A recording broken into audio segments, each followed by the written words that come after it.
Greetings, my fellow Americans, and welcome to another episode of the Great Montana Conspiracy Podcast. Tonight we're going to be talking about pretrial publicity. One, because something really significant happened in the Flathead Valley this week that really needs to be talked about, and this highlights this issue very, very well. But also because this is just a freaking huge problem. Pardon the almost foul language, but it's a huge problem, and it exists not only in the Flathead Valley in Montana, but it exists across the United States and in many countries around the world. It's the idea that you can sit out there and you can publicize information so that it publicize if you get accused of a crime, your name goes in the paper gets to run whatever way they want to you, they can't be attacked for spurious information because it's coming from prosecutors, a host of problems. But before we get started, if you're watching this on YouTube, please take the time to like and subscribe. Please share the video with your friends. If you're watching this on any other platform, obviously the latter holds true. Regardless, if you have the ability to like it, like it. If you have the ability to subscribe to the channel and to share it, by all means do so. The more information we get out there, the more people know about this stuff, who get this information, the better chance we have at change and reform. So, and as always, if you're not watching this on YouTube or someplace that actually has the attachment to it with the text, please feel free to visit the original source of the material on monspiracy.podbean.com.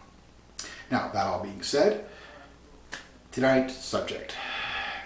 In the U.S., Canada, and many other countries, there's no restriction against pretrial publicity. Media can publish names, addresses, pictures, addresses not only of the accused, but of close family members, whatever they feel like. There's no restriction. There's no bar against publicity, against privacy. It's all about publicity. It's all about getting ratings, people to read your newspaper. It's all about just getting information out there so they can take advantage of it. To heck with any collateral damage that occurs. Romaine Smith Fullerton actually wrote a couple of really good articles between 2016 and 2020 on this, and I really recommend looking up her name if you want more information on this subject, because I think she does a very good job of examining it, although I don't necessarily agree with her conclusions. And you'll understand why if you read the articles and then compare it to this video. Basically, in countries like the Netherlands, Sweden, other European nations, and Scandinavian countries, the practice is completely different than here. The belief is that individuals who are accused of crimes have a certain right to privacy. Some of these countries actually bar it by law. They say it's illegal to publish information of someone accused of a crime. Most just by practice, it's just an ethical issue. And it's an ethical issue I agree with, 100%. The general belief is that in America, we're entitled to get this information because it's our right to information, we're a right of entitlement, it's a safeguard against government, all these excuses and justifications. They don't wash. And I'll explain why in this episode, but they just don't wash. The collateral damage done to families, done to accused people, is just horrific, especially in today's mass media world. If I stub my toe on the sidewalk, half the country knows about it by tomorrow if the media gets a hold of it. Maybe I didn't really stub my toe, maybe I just tripped, and whatever. The idea is that when you get it out there, it becomes part of a permanent record you cannot get rid of. You get accused of a crime, even if it's a false identity, misleading, anything, your name is branded. What happens if you're accused of a heinous crime? And that pre-publicity consequentially causes your conviction. Because the media is out there already prejudging you, already putting that information out in the public, and the public's formed an opinion before there's ever a jury pool. And we're going to talk about one of those cases tonight. The journalists in these countries, like the Netherlands, Sweden, Germany, they hold three sacred principles, three sacred ethical principles. And those are the family's right to privacy, and that includes the privacy of the individual who's accused. But assuming that you're talking about a normal person, they can have dozens of family members out there who are affected. If Frank Allen, just throw a name just because everybody knows who Frank Allen is if they listen to my stuff, if he's accused of a crime, his whole family gets wrapped up into it.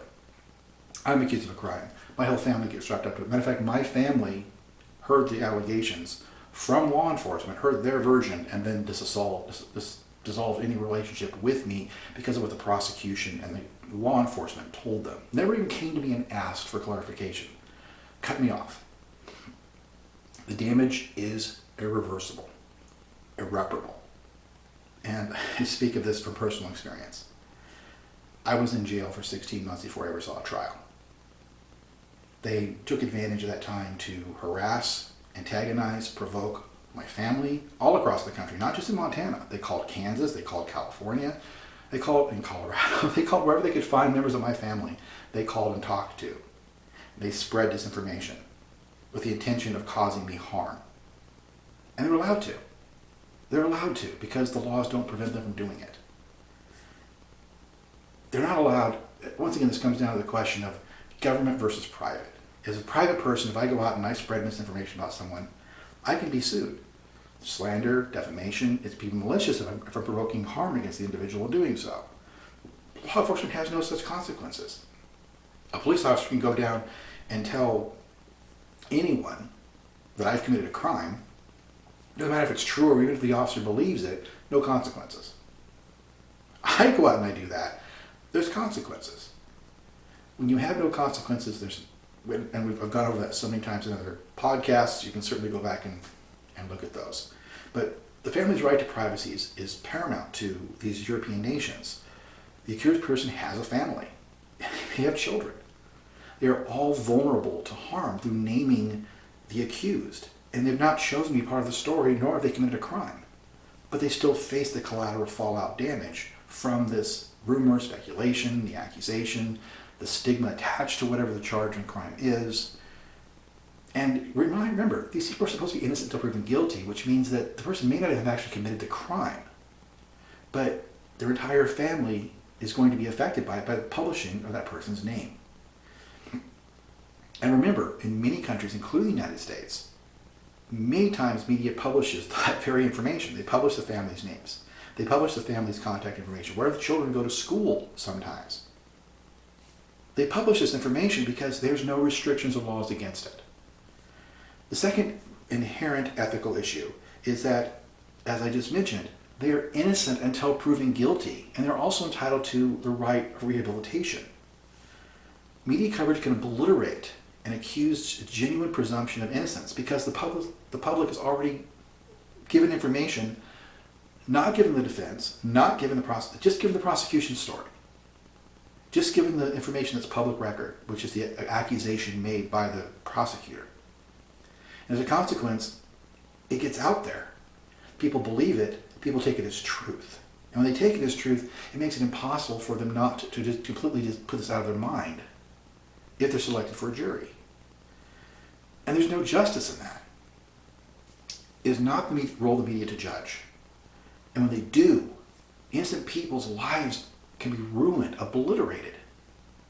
And we're not talking just the accused. Like I said, we're talking about family members, close friends, work associates, anybody in the neighborhood. I mean, if I'm accused of a murder, you don't think the neighbors all around the entire block, maybe for a 2 or 3 block radius, aren't affected? Yeah, because the media's all over. They're looking for witnesses. They're knocking on doors. This person said this and this person said that.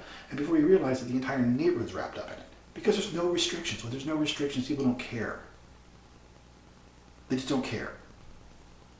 Finally, the third principle, the third ethical principle that these countries follow, is that even upon a conviction, once a person has paid their debt to society, or they're found innocent, they must be able to rejoin society without stigma. In other words, if you're accused of drug use, or you're accused of stealing, or you're accused of beating a guy in a bar, that stigma should not hang over you the rest of your life after you've served your penance. If you're convicted of 2 years and you serve 2 years, that should be the end of your sentence, not public stigmata the rest of your life. And believe me, in today's society, that is a horrific aspect, especially in America where there's actually registries for certain kinds of offenders. Sex offenders, violent offenders have to actually register for public view of their convictions and where their addresses are so the public can know. Supposedly it's a safety issue. It's not a safety issue. It's a way of provoking hate and antagonism against undesirables. There's no reason why law enforcement can't maintain this record without it being public. And it won't cause the harm. Public causes the harm. It stigmatizes people in the community. What happens when you're convicted, like myself, of a crime you didn't commit? People believe what's on that registry. It doesn't matter if it's true or it's false or whatever. They believe it. And as a consequence, you're faced with stigma the rest of your life. And that's the very thing that these European nations are so opposed to. It's an ethical issue. It's a matter of ethics. It's a matter of right and wrong. It's simply wrong to sit here and take advantage of somebody's identity, somebody's name, in order to promote your paper, in order to get readers, in order to just push the hot button of the community. The head of the Dutch Union of Journalists put it like this: in the United States, everyone has the right to make $1 million. In Holland, everyone has the right to start again. That's absolutely right. What's wrong with that statement? There's nothing wrong with that statement. But that's from Holland. That's from the Netherlands. Martin Johnson, the managing editor of Sweden's Svenska Dagbladet, I hope I'm pronouncing that correctly, I probably am not, but that's the newspaper he works for. He says, if you publish the name and the photo and he is found innocent, the damage may have been greater. The person's name may be remembered, and people think where there is smoke, there is fire. By the way, both of those quotes came from the reporter I mentioned earlier, Remain Smith Fullerton. So that's where that quoted material comes from her articles, just so there's no claim that I've interviewed these people or acquired the quotes on my own. There's an argument in the United States, Canada, other countries, that it's a matter of a lack of trust in the state or in the government that justifies the releases of the names. That somehow the idea of secrecy lets accused people be sent off to secret prisons, to secret tribunals, to whatever. That publicizing the names somehow keeps governments honest. I most vehemently disagree. I mean, there's just absolutely no way that makes any sense. That presumes that the media knows the moment somebody's arrested by government officials, that they know what the charge is, that they know everything is. No, they get press releases from the police department, from the sheriff's department, from whatever government agency has arrested them. They get press releases that tell them, or they get alerts in advance when they want high-profile issues. They'll give a tip to law enforcement, to media. Media will show up and record the arrest. Either way, they rely upon tips from within the government itself to get the information to publicize. So if the government doesn't want them to know, there's nothing keeping them from finding out. And in these countries where the government turns over this information, they turn over the accused's name. Of course they do. Media doesn't print it. They recognize the damage, the collateral damage, and the absolute irreparable harm that can be caused by doing that, by that kind of pretrial publicity of a person's name and the accusation against them. And then oftentimes, even after they're convicted, still their name is not publicized. Because to do so stigmatizes them in the community for the rest of their lives. What happens if they go back to a small town where everybody knows everybody? This person will become an outcast for the rest of their lives. They'd be forced to move. They have to give their lifestyle, their livelihood, maybe even their family, to move away, to get away from it. Even then, if it's publicized in today's multimedia enterprise of the internet, the news media as it is, there's no guarantee they won't come across that information again. If I were to move to Kentucky, someone could do a background check on me and find out about my conviction in Montana. Not to mention the fact I have to register for the rest of my life. So I have to register legally to be there. So unless I leave the country, they're going to know just by checking the registry that I'm there, assuming I'm complying with the law and I'm not hiding in exile. Then yeah, I still have to follow the law. I still have to do everything right. And I could go to prison for violating that legal requirement. Once again, refer back to my previous discussions on what are known as civil regulatory schemes. And I do need to do an entire episode on that, and I just haven't gotten around to that yet. But anyway, the argument that the state is somehow kept honest by the media's ability to publish accused people's names is bogus. It's a flash in the pan cover story. It is smoke and mirrors. It is the don't pay attention to the man behind the curtain, Wizard of Oz argument. It literally doesn't make any sense. It makes absolutely no sense. If government wishes to keep arrestees secret, nothing keeps them from doing it. And I will give you an example, because it's very publicized.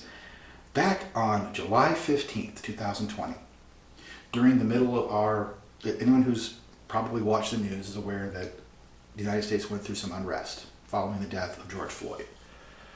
We had what were called Black Lives Matters protests across the country, where people were rising up, mostly peaceful protests. There were some that were not. People get riled up. There's also a lot of not so peaceful protests of people who were opposing the Black Lives Matters people. In Kalispell, there were people literally walking around downtown with semi-automatic guns on their backs, walking around the Black Lives Matters protesters, trying to make sure they were intimidating them. And the law enforcement was letting them do it. Subject for another day, but that's just an example. There was definitely not one side that was free of all issues. And I guarantee everything that was done in Kalispell was peaceful. They stood on the side of the road, held signs, and tried to raise awareness. There was nothing going on. The people walking around with semi-automatic weapons, they were the problem. But once again, you will what you will.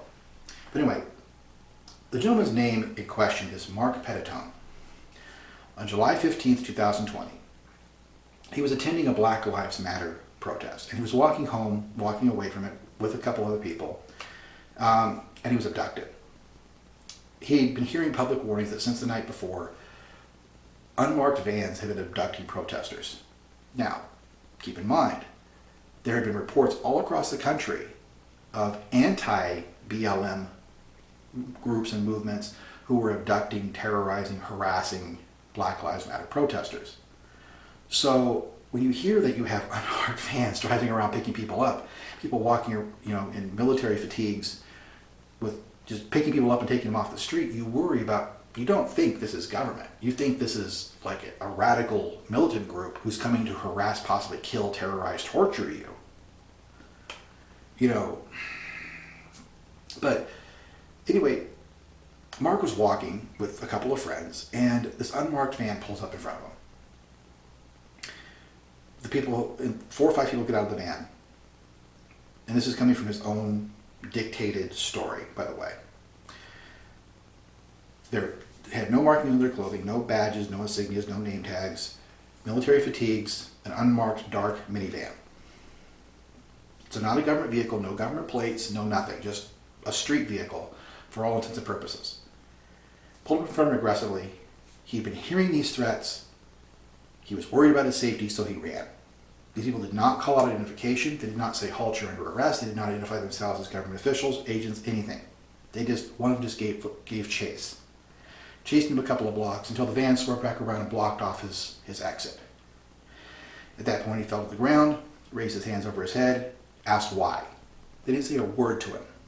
They grabbed him, pulled his beanie over his head so he couldn't see, held his hands up over his head, like so apparently, his wrists crossed, pushed his head down, kept it in that position, and forced him to stay in that position while they continued to drive. He said they drove for a very long time, no idea where they were going, but eventually the van stopped and they got out. He was able to get his beanie back up over his head, and he could see he was in a large underground garage with other vehicles, other similarly dressed people, and he recognized it as a government facility. At first he was ecstatic, it's not militants. They haven't come to blow my head off. That quickly did not do any good because they didn't do anything as proper. Now keep in mind, in America, when you're arrested, when you're detained, it's required you what's called Mirandized. You get read your rights. You have the right to remain silent. Anything you say can will be used against you in a court of law. You have the right to an attorney. You have an attorney present during questioning. Do you understand how these rights, or if you can't afford an attorney, won't be provided for you. Do you understand these rights and how they are applied to you? That's Miranda. That's basic Miranda. These people did not do any of that. They didn't talk to him. They didn't answer his questions. They just held him in an awkward, uncomfortable position while they drove him to an underground basement. He was taken to the local federal building, is where he was taken. He was photographed from several angles with cell phones. He wasn't booked. He wasn't fingerprinted. He was just ready to take lots of pictures of you. They confiscated his belongings, shackled him in his wrists and his ankles, and then proceeded to throw him in a cell. After a while, two people came in, did Mirandize him, and asked if he wanted to answer questions. He immediately said, "I want a lawyer." They left. Hours passed, nothing happened. Eventually, they did let him go. After hours, they finally let him go. And he realized he was walking out of the federal building at that point in time. He did not know where he was. Went from a basement to a cell. No idea where he was. There is no public record made of the arrest or charges ever being filed against him. Only later did he find out that it had been the Department of Homeland Security who was going around doing these sweeps, and they'd been doing it for several days. The point I'm making here is the only reason we know about this story is because he was released. The Department of Homeland Security did not release a statement saying that this person was arrested or detained. They did not release a statement saying Mark Petitone was picked up for this charge, detained, released. Nothing like that. Petitone himself and others had to report that they had been abducted, the method and the means by which they had been abducted. The government didn't. The government only bowed to pressure later on and acknowledged it was the Department of Homeland Security that was doing the arrests. This, ladies and gentlemen, is very reminiscent of the Gestapo of Nazi Germany. They would come, they would arrest you, they would throw you in jail, and they would detain you until they were done detaining you. Oftentimes there was no record of arrest, no record of detention, no record they'd ever done anything. These people showed up without any insignia, any uniforms, any kind of indication of who they were. They wouldn't answer questions. They didn't Mirandize him. They didn't tell him anything. They just silently picked him up, put him in the van, drove him, put him in a cell, and only released him after several hours. If the government had chosen not to release him, how would the media's ability to promote his identity have been of any assistance? Because the government didn't acknowledge they arrested him. The government didn't acknowledge they even had him. They certainly didn't acknowledge the method by which they detained him. So if they had chosen to keep Mark in custody, what would have been done? How could that have in any manner, shape, or form the right to publicize his name been a watchdog against the government? There is nothing. If you're saying that the press's ability to publicize someone's name is a safeguard against government abuse, and that safeguard is hinging upon the idea that the government has to honestly disclose that they arrested someone, the charges and the reasons, then you're at a loss, because now the government can still dishonestly hold people, arrest people, and not tell the media. This is a prime example of how the government can arrest someone and make people disappear if they want. The only reason this story was released is because it was released by Mark himself. Had they chosen to, they could have made him disappear. There was no paper trail, no record of arrest, no charging documents, nothing. Where was the press? Where was the press in keeping the government honest? Where were they before he was arrested? Where were they after he was immediately arrested? Where were they at any point in which he was in the custody of the United States government? Where? Ladies and gentlemen, it's a smokescreen. It is not the ability of the government, of the media and the press to publicize people's names, to publicize personal information about accused people, does not in any manner, shape, or form safeguard anyone against the government, because it relies on the government disclosing the information that they have. That's the bottom end truth of it. That's like saying, oh, this doctor, his career depends upon being able to conduct surgeries. Okay, yeah, sure. Where's he conducting the surgeries? You don't mention the hospital, do you?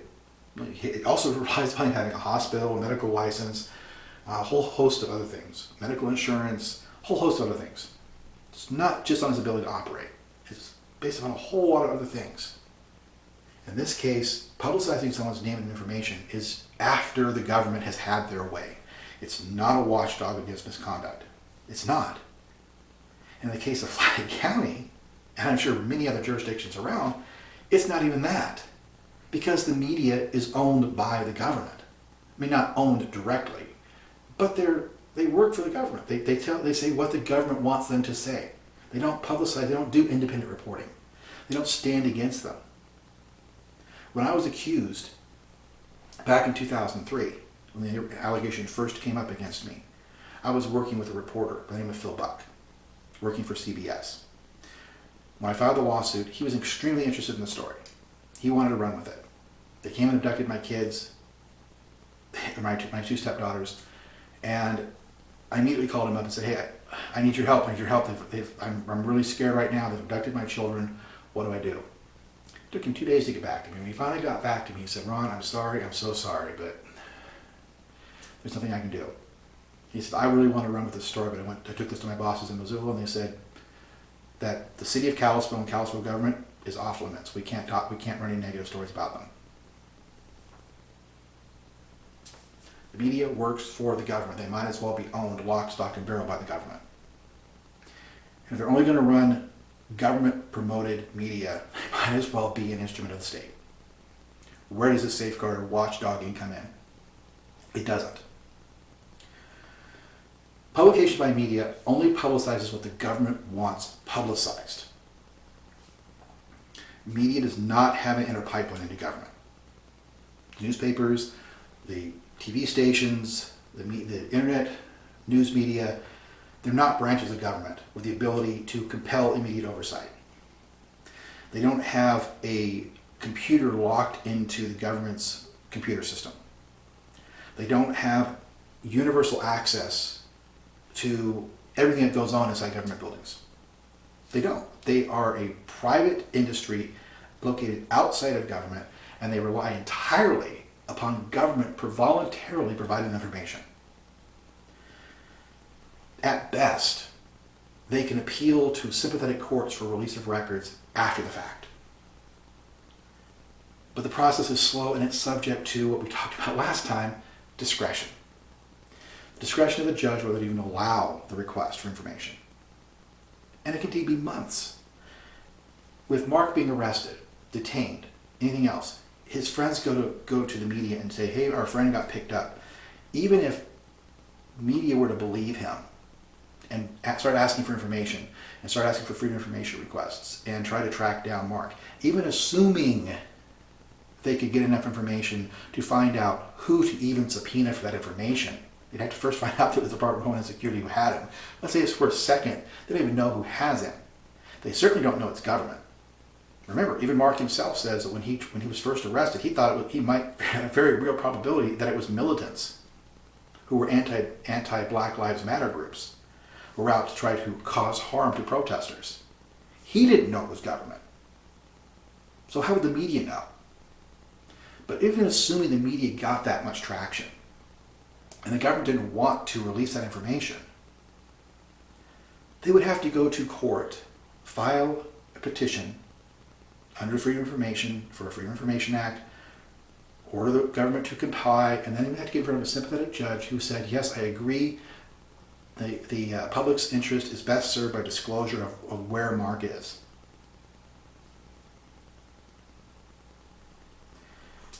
But what happens if the judge doesn't agree? What if the judge is in agreement that the government can do whatever it wants to do, doesn't need to be scrutinized by the press or by the public? We have a lot of them because we don't have a standardized government when it comes to judiciary. It's an unfortunate side effect of democracy, but it's true. When you have thousands of courts across the country, they're not all going to agree, and they don't always hold the same standard of law between courts. So as a consequence, You can have one judge who's saying, I agree, the public needs to know, but you can have just as many judges on the other side of the coin saying, nope, you haven't proved a compelling interest for the government to disclose the information. So what does the media do then? How is the media a watchdog if it's not guaranteed access to this information? It's not. Because the government can and does keep information from the media. And that's just the sad truth of it. The process, even if they're asking for records from a court, is slow. It's a drawn-out process, and it certainly would not have immediately released Mark from custody.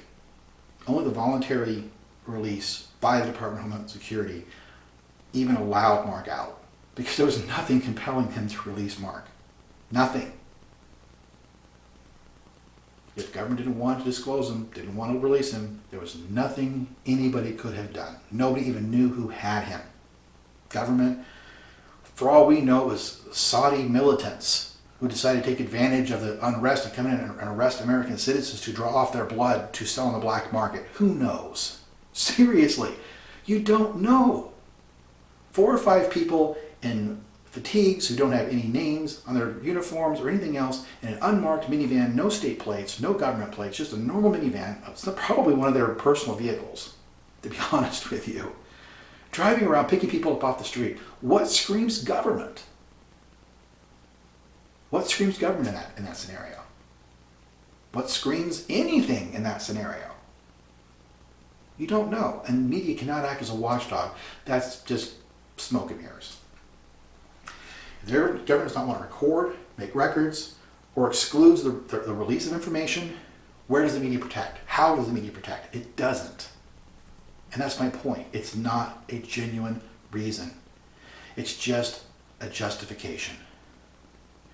And the justification doesn't balance out when you're talking about the complete obliteration of somebody's name and reputation. This is not about watchdogging the government. This is about Americans feeling entitled to know everything. And the media's promotion of the idea that they are entitled to know everything as well. And they're allowed to say whatever they want to say without restriction. Well, that's great if they want to watchdog the government. But how is ruining someone's life and obliterating their potential at a fair trial any manner of watchdogging government? It's not. It's not. They can disclose that they know who's arrested. Initials. They can just disclose that they know a 53-year-old man, 50-year-old black man, 50-year-old white man, 50-year-old Italian man, whatever, was arrested for DUI, driving under the influence. The government knows they have the information. Do they have to publicize it to the public to do that? No. Of course they don't. Media has the information if it's disseminated. They don't have to then themselves disseminate it to the public. It doesn't protect anybody. It just builds their ratings. It builds their base. It gets people to buy their newspapers, to tune into their channels, and it gives them the chance to ride the public wave of whatever they want when it comes to promoting a negative ideal. There's a story. Weinstein was a I guess now former producer in Hollywood. In recent years, information came out that he was a horrifically aggressive person when it came to making sexual assaults, forced women to have sex with him, forced women into sexually compromising positions in order to get acting jobs, put pressure on them in completely inappropriate ways. They destroyed his reputation before he ever saw a trial, before he ever saw anything.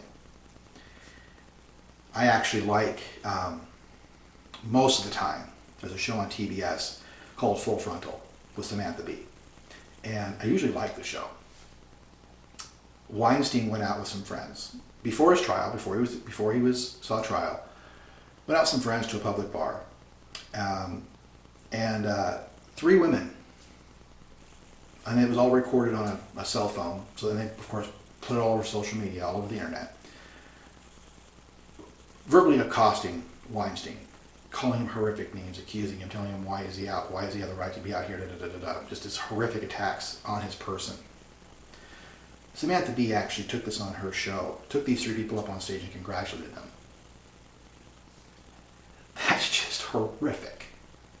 Do I in any way endorse what Mr. Weinstein may or may not have done? No, of course not. If the accusations are true, by all means, it's horrific, and I stand in judgment of that characterization. The problem I have is that he never got to see trial. This was all before he ever saw any trial, any allegations were brought up against him in a court of law.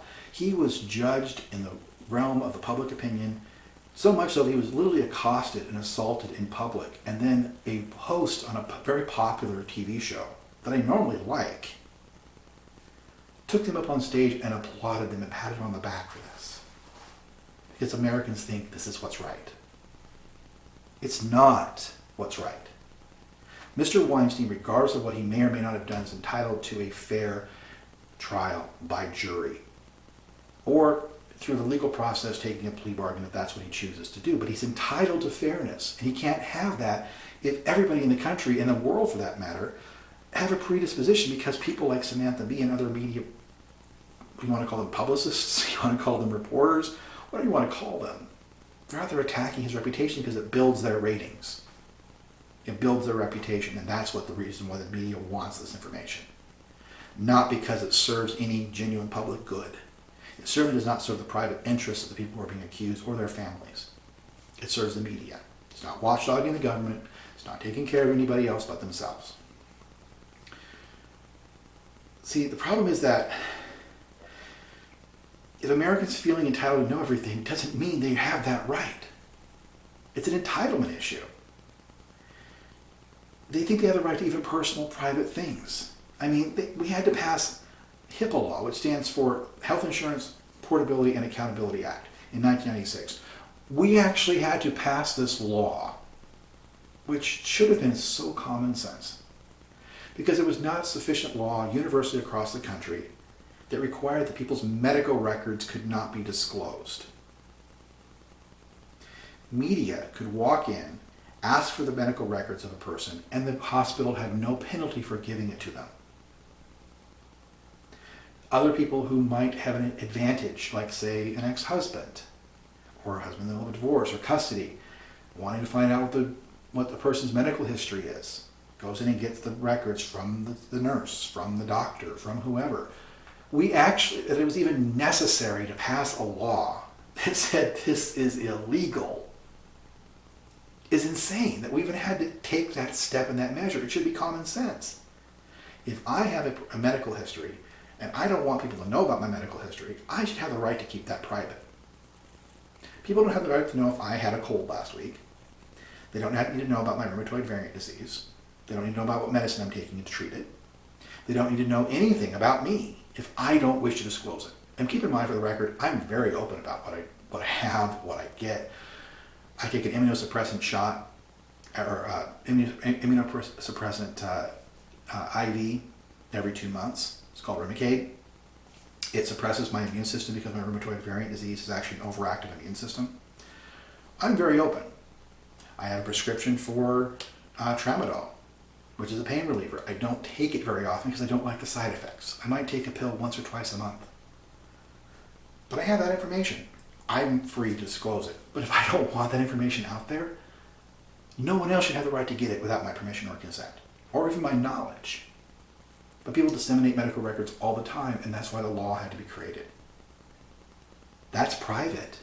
Now, after 20 or 15 years, I guess, it's become pretty much, the country's pretty much accepted that, yeah, that's the law.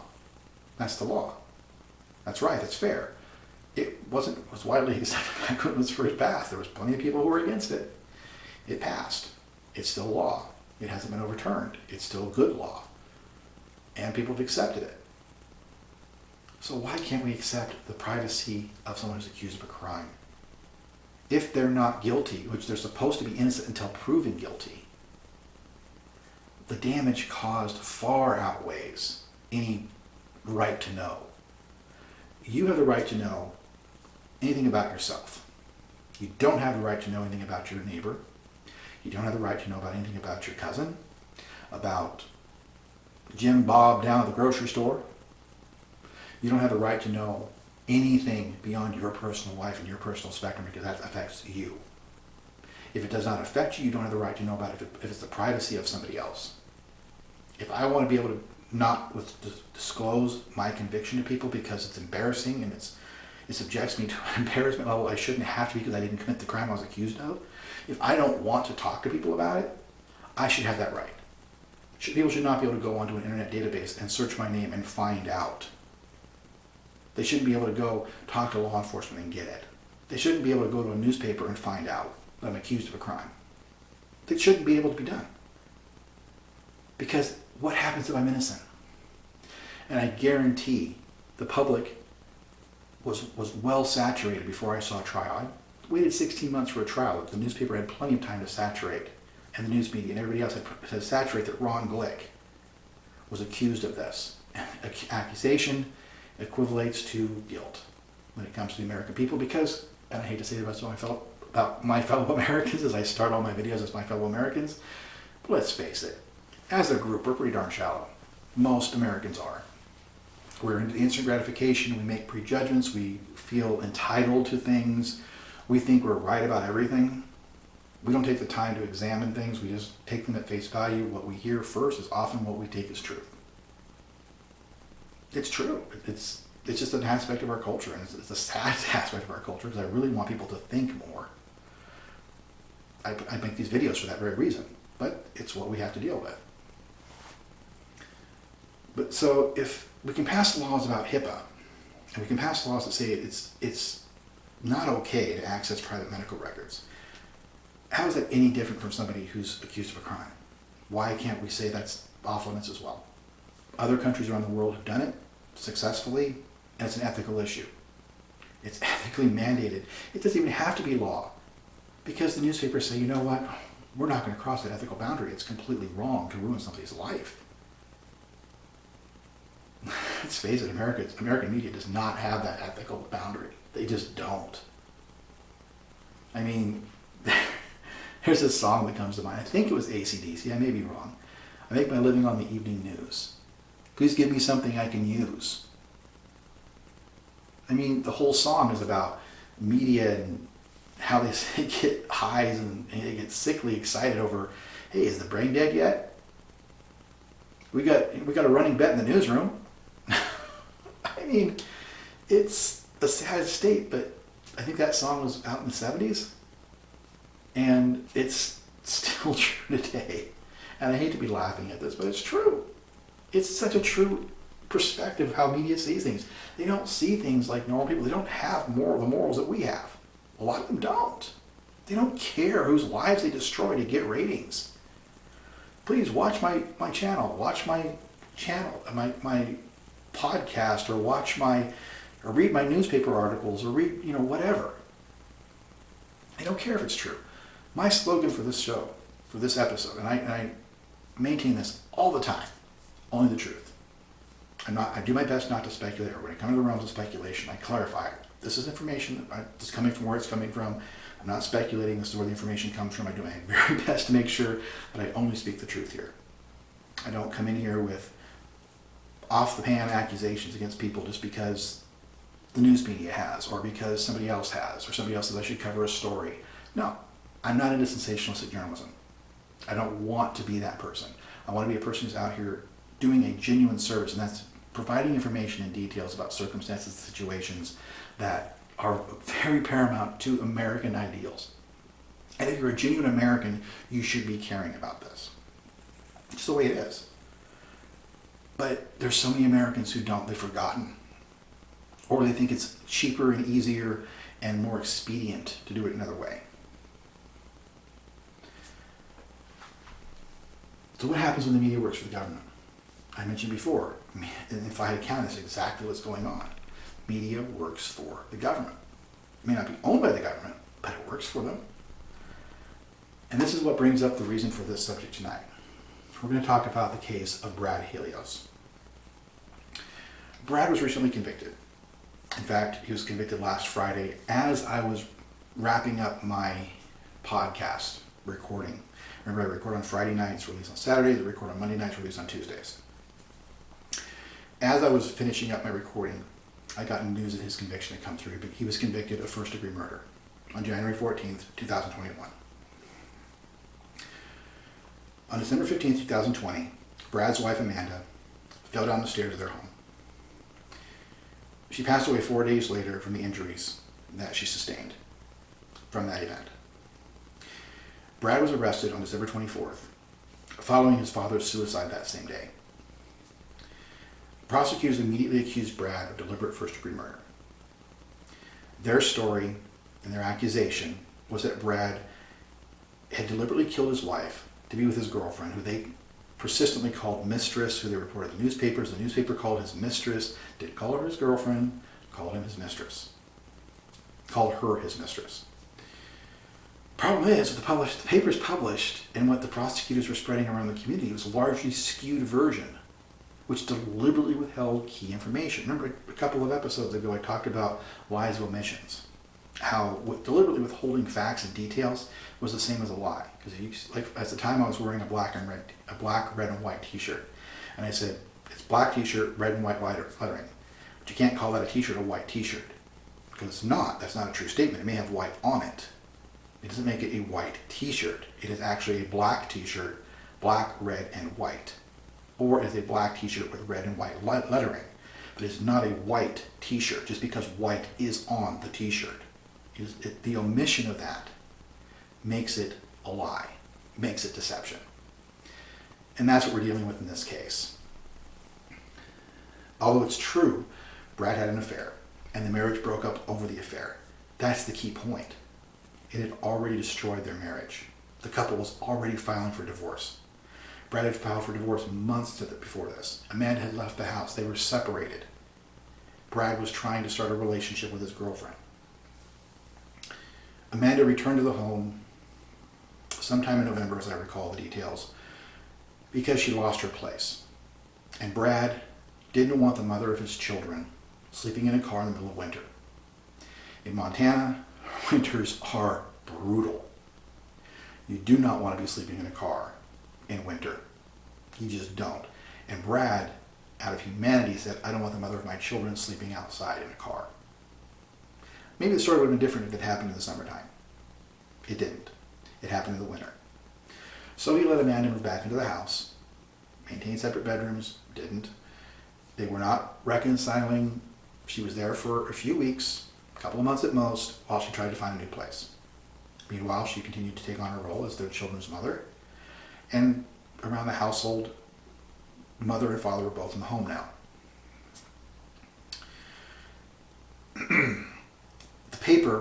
The newspaper, which of course was reporting what the prosecution was telling them, persistently presented them as a married couple. Made no mention of divorce or separation. None. Did not mention that Brad had filed for divorce months before, or that the couple had been separated, but they were in the middle of a divorce, that Brad had moved on to another relationship. They presented it simply that Brad was having an affair.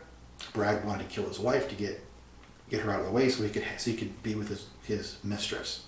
That was the version of events they presented. That was deliberately presented that way.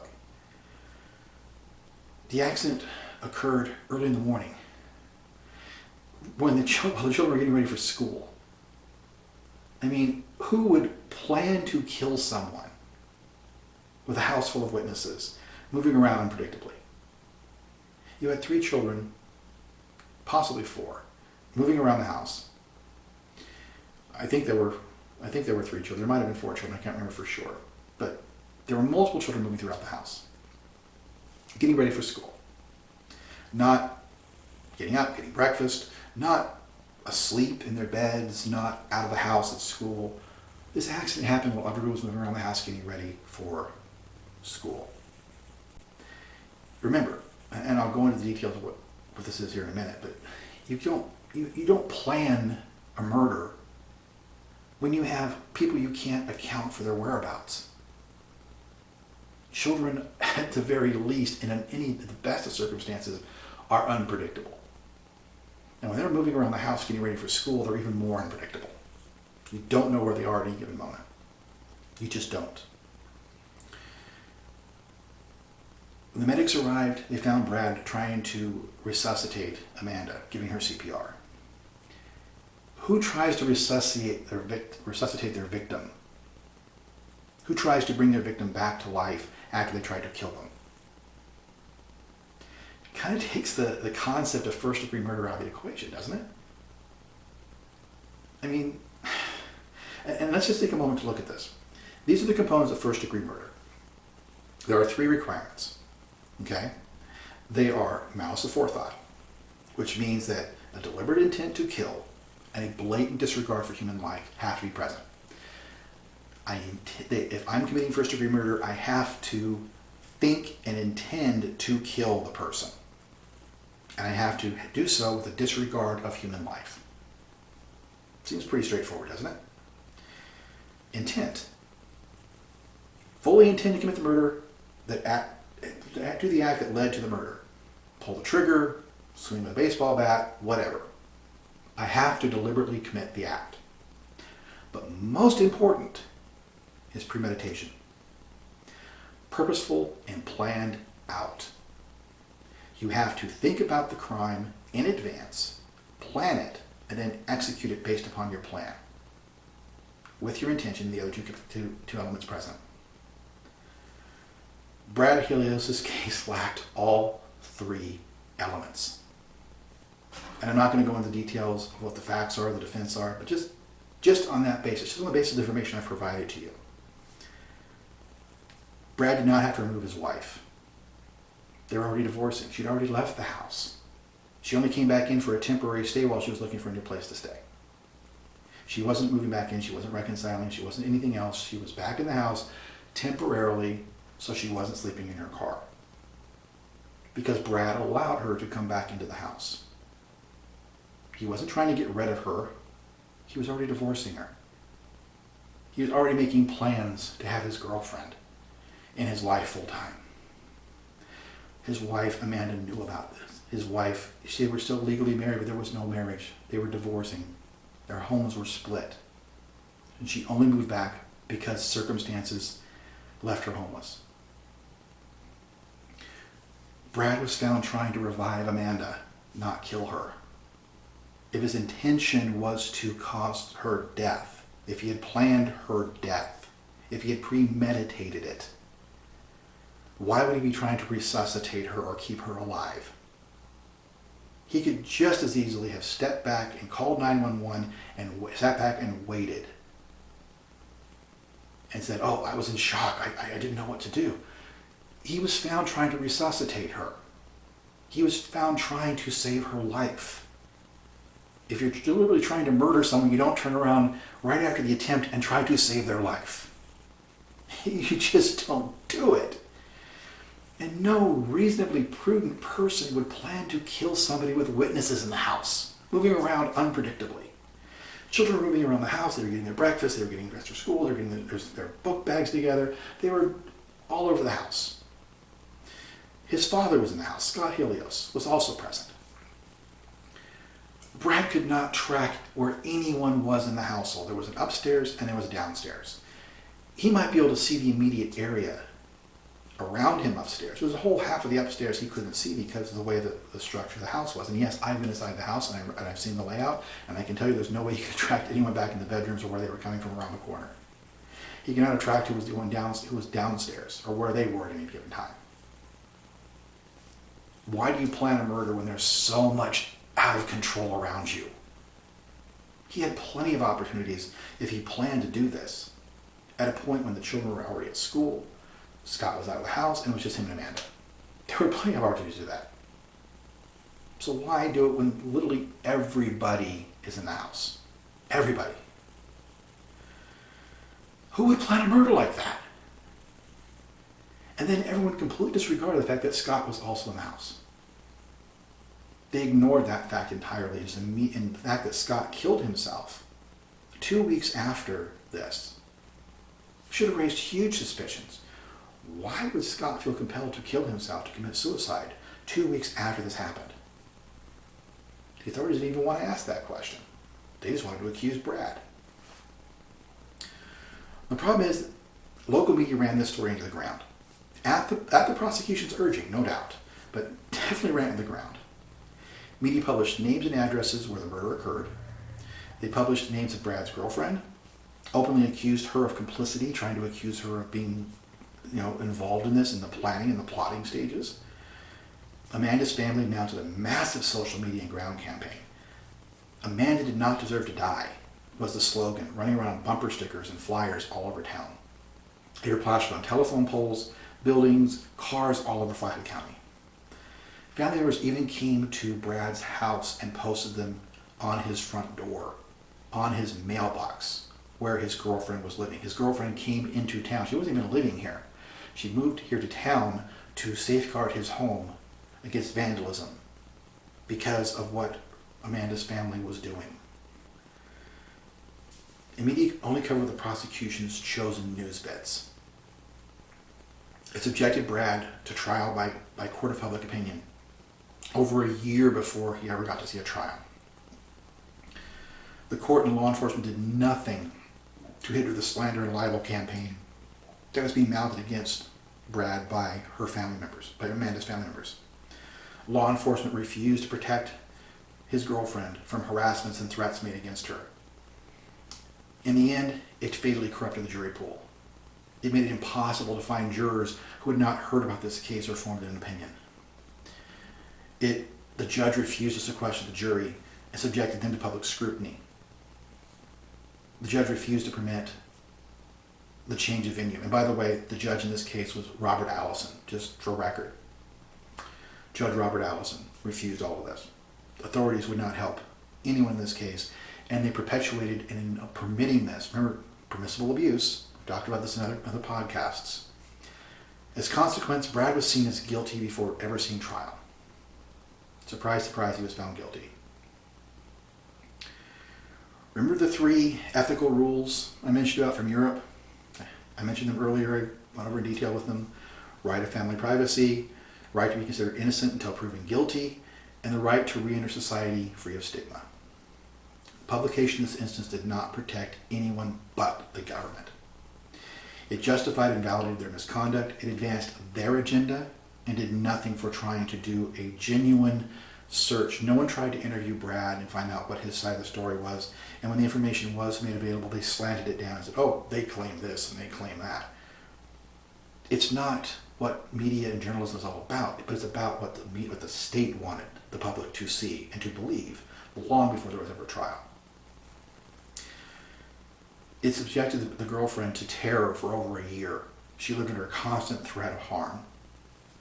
She had Amanda's family members trespassing on the property where she was living, had leaving threatening postings and bumper stickers and everything else on the mailboxes and the telephone poles, promoting, advertising to the community, here is where it happened, here is where she is, come get her. She was in terror for over a year. It maligned Brad to the point where he could not receive a fair trial. There's no way. There's just no way.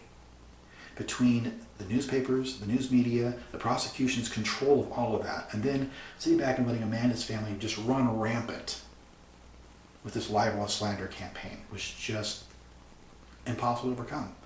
And Judge Allison would not release this to another jurisdiction because he wanted the feather in his cap for this case. These people are all doing this because it advances their careers. The county attorney, Honor, spelled A-H-N-E-R, he is going to use this to catapult himself to higher office. Judge Allison's probably going to try to use this as a foundation to go after a Supreme Court seat. Where are the advantages? Where are the advantages protected here? How is the media protecting anybody? How are they watchdogging government? They're not. They're aiding and abetting criminal misconduct. Once again, if we did all of this, we as American citizens would be in jail. The government can do this without consequence, but we would go to jail. The idea of guarding against government corruption is clearly not being served. The rights of privacy are horrifically violated by this process. People's reputations are forever scarred. There's no fairness, and there's certainly no right to jury. My jury pool was tampered. Brad's was even 10 times worse. Where is justice? Where is integrity? It doesn't exist in this situation, and that certainly is not justified by publication and pretrial publicity. It is an abhorrent process. It is draconian. It subjects people to horrific consequences. Innocent or guilty, they are forever scarred by this. And it only empowers the Great Montana Conspiracy. As always, as I mentioned at the top of the video, if you're watching this on YouTube, please like and subscribe, share the video, whatever medium you're having to watch this on. If you'd like to support our cause, please look at the information attached to this video for information on how you can help support us. Also, if for some reason you're watching this video or hearing this as an audio transcript and this information is not attached to this, please visit monspiracy.podbean.com, as that's where this podcast originates. As always, at the end of all my videos, I really genuinely hope everyone out there is safe, and whenever possible, please be free. Thank you.